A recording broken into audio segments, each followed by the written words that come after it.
জোরে ঘুরতেছে, আরো জোরে। এই হচ্ছে আমাদের ফুল স্পিডে ফ্যানটা কিন্তু ঘুরতেছে। বন্ধুরা আমি অলরেডি ঘেমে গেছি, অনেক মজা লাগতেছে কিন্তু আমার এই বাতাসটা খাইতে। আপনারা থাকলে আপনাদেরও খাওয়াইতাম। তো আপনারা একটু ভালো করে দেখুন, আমি আপনাদেরকে আবার দেখাচ্ছি। দেখুন কোনভাবে সেটিংটা করেছি দেখুন। তো এইটা হচ্ছে আমাদের ফ্যান। আসতে বাবা, হ্যাঁ এবার দেখুন এই ফ্যানের তারটি আমি নিয়ে এসে এখানে, আর আমি রেগুলেটর। বন্ধুরা কেমন আছেন সবাই? আশা করি সবাই খুব ভালো আছেন। জুয়েল ইলেকট্রনিক্স অ্যান্ড সাউন্ডের পক্ষ থেকে আপনাদের নতুন আরো একটি ভিডিওতে স্বাগতম। বন্ধুরা আজকে আমি আপনাদের একটি টিউটোরিয়াল ভিডিও নিয়ে এসেছি আপনাদের মাঝে। আজকের টিউটোরিয়াল ভিডিও করে দেখাবো, যেটার টপিক হচ্ছে যে আপনারা তো টাইটেল এবং থাম্বনেল দেখে বুঝেই গেছেন, তারপরেও বলছি যে একটি 12 ভোল্ট ডিসি ফ্যান কিভাবে আমরা তৈরি করতে পারি এবং এটা ঘরোয়া পদ্ধতিতে অথবা খুব অল্প এস্টিমেটে, ঠিক আছে। তো এই জন্য প্রথমে আমাদের একটি মোটর প্রয়োজন। এই মোটর রাখলাম, আর আমরা যে স্ট্যান্ডটা বানাবো সেই স্ট্যান্ডটার জন্য এই দেখুন আমি 15 নাম্বার SWG যে কয়েল তামার তার আছে তার 4টি নিয়েছি, যদি আমরা দুটো বানাবো, ঠিক আছে। তো 4টি তার নিয়েছি, আর নিয়েছি হচ্ছে আপনার দুটো 5408 অর্থাৎ 5408 রেকটিফায়ার ডায়োড একটি নিয়েছি দুটো, আর নিয়েছি ছোট ভোল্টেজের জন্য নিয়েছি ছোট কে ক্লিপ 4টে, আর স্ট্যান্ড ধরে রাখার জন্য আমরা ডিসি যে বড় হেভি এম্পিয়ারের যে বড় ক্লিপ আছে সেই বড় ক্লিপ নিয়েছি 4টে, আর দুটো পাখা নিয়েছি। যেহেতু আমার দুটো হবে, তো আমি কিন্তু আপনাদের একটা করে দেখাবো, জাস্ট বাকিটা আমি আলাদা করে নেব। এবং এই ভোল্টেজ কমানো বাড়ানোর জন্য ফ্যানের স্পিড আমরা একটা রেগুলেটর নিয়েছি। তো এটা ডিসি রেগুলেটর। আর আমাদের কানেকশন টানার জন্য এই দেখুন আমাদের তার নিয়েছি মাত্র 10 টাকা গজের তার। এটা নাম্বার বললামই না। তো বন্ধুরা চলুন মূল ভিডিওতে চলে যাই। তো মূল ভিডিওতে যাওয়ার আগে আপনাদেরকে বলি, যারা চ্যানেলে নতুন এসেছেন তারা কিন্তু অবশ্যই চ্যানেলটিকে সাবস্ক্রাইব করে দিয়ে পাশে থাকা বেল নোটিফিকেশনটি অল করে দিবেন, যাতে করে আমি যখন ভিডিও ছাড়বো ভিডিওটি আপনাদের কাছে নোটিফিকেশন চলে যায় এবং আপনারা কিন্তু খুব সহজেই দেখতে পারবেন। তো বন্ধুরা চলুন শুরু করি। তো বন্ধুরা আমি একটা ফ্যান করার জন্য আমি সিঙ্গেল যত পার্টস লাগে আমি নিয়ে নিয়েছি। তো এখন যে কাজটি করব, আমাদের এই যে ফ্যানটি আমরা দেখতে পাচ্ছি, এই ফ্যানটিতে একটু কটন টেপ আমরা একটু পেঁচিয়ে নেব, জাস্ট এই বরাবর, এই ফাঁকার এখানে না, জাস্ট মিড মাঝ বরাবর। কারণ ফাঁকা থেকে বাতাস ভেন্টিলেশনের মাধ্যমে ভিতরে যাবে, এজন্য ওটাকে আমরা আটকাবো না, ওটাকে আমরা ফাঁকা রাখবো, জাস্ট বাতাস ঢোকার জন্য। কারণ মোটরটা যখন চলবে তখন কিন্তু এটা অনেক বেশি গরম হয় ভাবে। তো এইভাবে আমাদের কটন টেপ একটু পরিয়ে নিতে হবে। তো কটন টেপটি আমাদের পেঁচানো হয়ে গেলে এখানে আমরা একটু এটাকে জাম করে ধরে রাখার জন্য আমরা একটু সুপার গ্লু দিয়ে দিব। অল্প পরিমাণ দিলে হবে, বেশি লাগবে না, জাস্ট এটা যাতে সরে না যায়, ব্যাস হয়ে গেল। তো কটন টেপটি আমরা লাগিয়ে দিলাম। তো আমাদের এখন চেক দিতে হবে পাখাটা লাগিয়ে যে কোন দিকে ঘুরলে আমাদের এটা বাতাস সামনের দিকে প্রবাহিত হবে। এখানে ধরে প্লাস মাইনাস নির্ধারণ করতে হবে, যেদিকে বাতাস সামনে যাবে আমরা ওইটাকে আপাতত প্লাস হিসেবে ধরে নেব। তো বন্ধুরা আমি এই প্রান্তটা আমি মাইনাসে ধরলাম, আর এটা দিয়ে আমি জাস্ট দেখতেছি কোন দিকে যায় ফ্যান। তো এইটাকে আমরা যদি মাইনাস ধরি আর এটাকে যদি প্লাস ধরি, তাহলে আমাদের বাতাসটা সামনে প্রবাহিত হবে। তার এখানে একটা লাল কালো কালার দেওয়া আছে, কিন্তু এটা কিন্তু লাল না, তাহলে এটা হচ্ছে আমাদের মাইনাস। এই লালটা আমাদের আপাতত মাইনাস হিসেবে কাজ করবে, কারণ বাতাসটা সামনের দিকে যাওয়ার জন্য।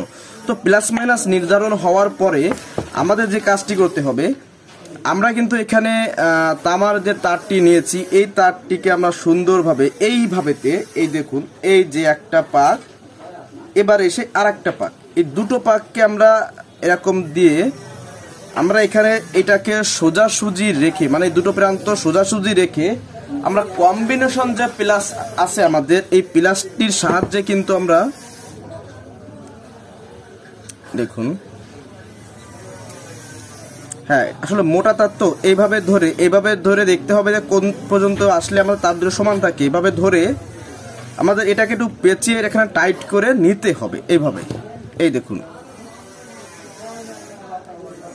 ব্যাস এইভাবে টাইট করে নিয়ে আমরা জাস্ট এটাকে এইভাবেতে পেঁচিয়ে সামনের দিকে নিয়ে আসবো। দেখুন,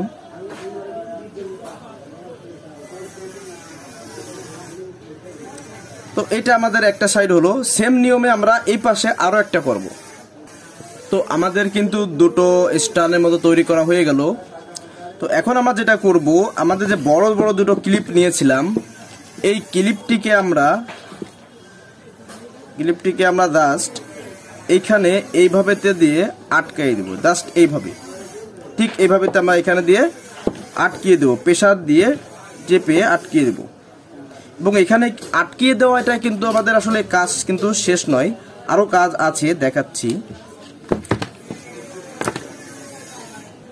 তো এইভাবে দেখুন, এই যে আমি এই ক্লিপটির এখানে কিন্তু আটকিয়ে দিয়েছি, দেখতে পাচ্ছেন আপনারা ভালোভাবে, দেখুন এই দিই।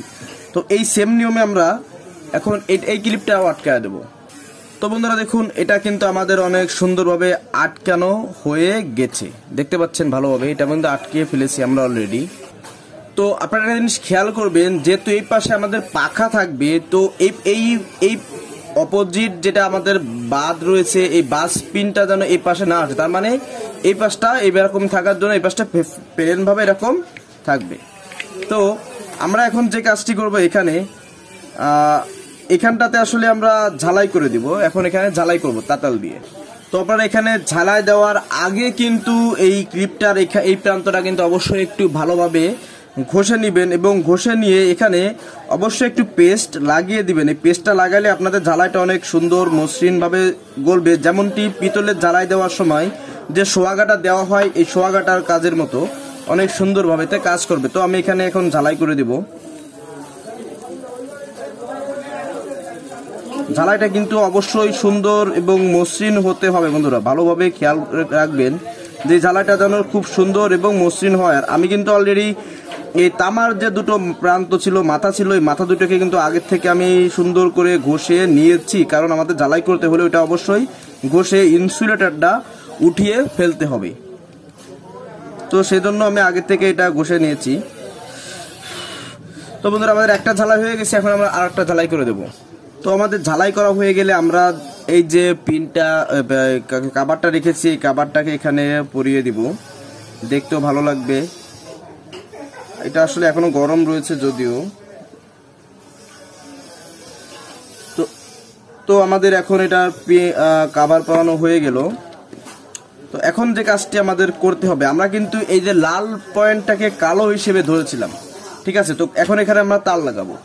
তো বন্ধুরা, একটা কথা বলে নিই, যদি আপনারা কখনো মনে করেন যে এখানে এই যে ডিসি রেগুলেটর লাগাবেন না, তো অবশ্যই 5400 হোক বা মানে আপনার 5008 হোক, 5408 হোক বা 6 এম্পিয়ারের একটি ডায়োড প্লাস প্রান্তে কিন্তু অবশ্যই আপনারা লাগিয়ে নেবেন। কিন্তু আমরা যেহেতু এখানে রেগুলেটর ব্যবহার করতেছি, সেহেতু আমরা এই ডায়োডটা আসলে লাগাবো না, এটা আমরা বাদ দিয়ে দেবো। তো আমরা কিন্তু এখন এই প্রান্তটাকে লাল ধরেছিলাম বাতাস সামনের দিকে প্রবাহিত করার জন্য। তো আমি লাল প্রান্তে একটি তার জয়েন্ট দিলাম এবং কালো প্রান্তে একটি তার জয়েন্ট দিলাম। এখন হচ্ছে আমাদের পাখাটা লাগাতে হবে।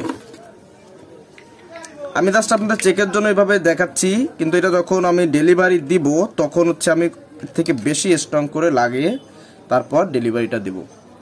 তো পাখাটা লাগানো হয়ে গেছে। তো আমি জাস্ট স্ট্যান্ড যেহেতু ক্লিপটা বানিয়েছি, তো আমি এইভাবে আপাতত লাগিয়ে দিলাম এখানে। এখন আমি আপনাদেরকে প্রথমে ডাইরেক্টে দিয়ে আমি আপনাদেরকে চালিয়ে দেখাচ্ছি। দেখুন, এইটা আমাদের 12 ভোল্টের ব্যাটারি। তো ব্যাটারিটা আমরা এই পাশে নিলাম। ও হবে না, এই সাইড দিতে হবে, ব্যাস। তো আমি কালো ধরলাম এবং লালে লাল ধরলাম। দেখুন, আমাদের বাতাসটা কিন্তু হচ্ছে। এখন আমি রেগুলেটর লাগাবো। আপনাদেরকে দেখাচ্ছি। এই রেগুলেটরের যে কালো তারটি আছে, দেখছেন, এই কালো তারটি ডিরেক্টলি আমাদের এই ব্যাটারির কালোতে লাগাতে হবে। আর রেগুলেটরের লাল তারটি আছে, এই লাল তারটিও আমাদের ব্যাটারির লাল পোস্টে লাগাতে হবে, ব্যাস। এখন কথা হচ্ছে এখানে যে লাল ফ্যানের যে লাল কালো তারটি আছে, ফ্যানের যে লালটা আছে, ফ্যানের লালটা আমাদের ডিরেক্টলি ব্যাটারির লাল পোস্ট অথবা রেগুলেটরের যে লাল তার, সেই লাল তারের সঙ্গে ডিরেক্টলি লাগিয়ে দিতে হবে। এবং বাদ থাকলো সবুজ তারটা, এই সবুজ তারের সঙ্গে আমাদের রেগুলেটর ফ্যানের মাইনাস তারটি লাগাতে হবে, ঠিক এইভাবে দেখুন। তো এটা লাগানোর পরে দেখুন এবার আমরা এটাকে অপারেট করব। অন করলাম, আস্তে ঘুরতেছে, জোরে ঘুরতেছে, আরো জোরে। এই হচ্ছে আমাদের ফুল স্পিডে ফ্যানটা কিন্তু ঘুরতেছে। বন্ধুরা আমি অলরেডি ঘেমে গেছি, অনেক মজা লাগতেছে কিন্তু আমার এই বাতাসটা খাইতে। আপনারা থাকলে আপনাদেরও খাওয়াইতাম।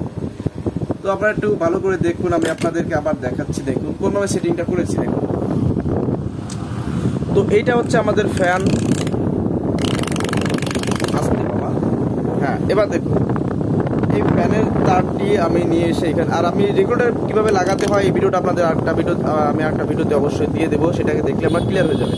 তো দেখুন এটা আমরা কমাচ্ছি, কমে গেছে, বাড়াচ্ছি আস্তে আস্তে, অন করলাম, বেড়ে গেছে।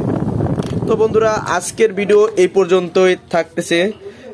যারা দেখলেন তাদেরকে অসংখ্য ধন্যবাদ, এত কষ্ট করে দেখলেন আপনারা। আর চ্যানেলে যারা নতুন এসেছেন অবশ্যই কিন্তু একটি সাবস্ক্রাইব না করে দিয়ে যাবেন না, এটাই ভাইয়ের দাবি আপনাদের পরে।